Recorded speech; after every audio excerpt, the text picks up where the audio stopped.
semuanya, selamat datang kembali di channel Ataya Salsabila. Di video sebelumnya, aku udah ngebahas tentang cara pengelolaan kartu stok yang ada di Odoo. Dan di video kali ini, aku mau ngebahas tentang laporan keuangan yang ada di Odoo Accounting. Jadi, jangan lupa untuk subscribe dan aktifkan lonceng notifikasinya agar tidak ketinggalan. Yuk, langsung aja kita mulai. Nah, sebelum itu aku menjelasin dulu nih, apa itu laporan keuangan. Jadi, laporan keuangan itu adalah dokumen penting berisi catatan keuangan perusahaan, baik transaksi maupun kas.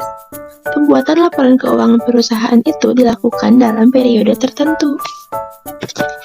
Nah, laporan keuangan itu terdiri dari beberapa macam, di antaranya yaitu yang pertama ada balance sheet atau laporan neraca, yang dimana laporan ini berisi kas, kewajiban, dan modal dari suatu perusahaan.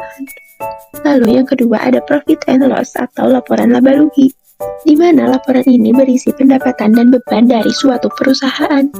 Dari laporan ini, perusahaan bisa melihat apakah perusahaan tersebut mengalami keuntungan atau kerugian. Yang ketiga ada laporan perubahan modal, yang dimana biasanya ini itu penting bagi perusahaan PT. Jadi saham yang terjualnya itu berapa keuntungannya. Lalu yang keempat ada cash flow atau laporan arus kas, yang dimana laporan ini berisi laporan arus kas yang berkaitan dengan operasional, pendanaan, dan lain-lain. Dan yang terakhir, yang kelima ada laporan lainnya. Laporan lainnya ini biasanya perusahaan itu ada yang memakai laporan ini, ada yang tidak. Contohnya itu seperti catatan atas laporan keuangan.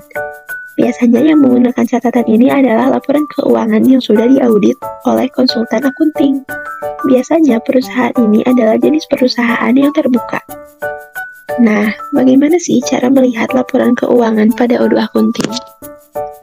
Nah, cara untuk melihat laporan keuangan pada Odoo Accounting itu tentu saja pada menu accounting, itu kita klik menu reporting.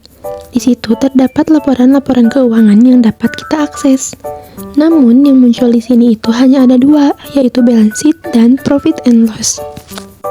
Tapi kita tidak usah khawatir, kita bisa menambahkan pada menu configuration. Nah, di sini kita bisa menambahkan akun report sebagai menu financial report. Kita klik new, lalu misalnya kita akan menambahkan laporan arus kas. Nah, lalu parentnya apa? Parentnya itu apa yang akan kita sajikan di laporannya.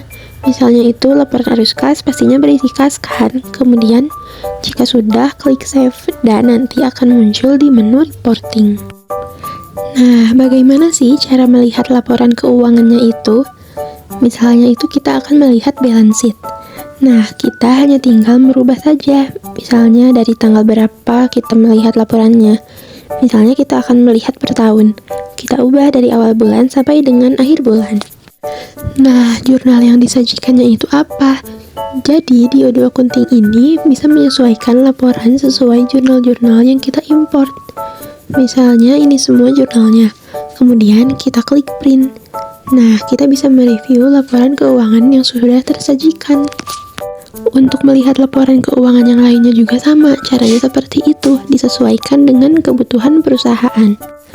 Kemudian yang kita perhatikan bisa melihat all post entries pada target moves-nya atau all entries. Jadi maksudnya all post entries ini adalah transaksi-transaksi yang sudah di-post atau di general ledger. Kalau all entries ini adalah jurnal-jurnal yang belum di-post atau mungkin jurnal yang berisi nominalnya itu 0 tapi terdapat akunnya. Nah, jadi itu tadi merupakan cara untuk melihat laporan keuangan di Odoo Accounting. Di video selanjutnya, aku mau jelasin tentang rekonsiliasi bank yang ada di Odoo Accounting. Terima kasih sudah menonton dan sampai jumpa di video berikutnya.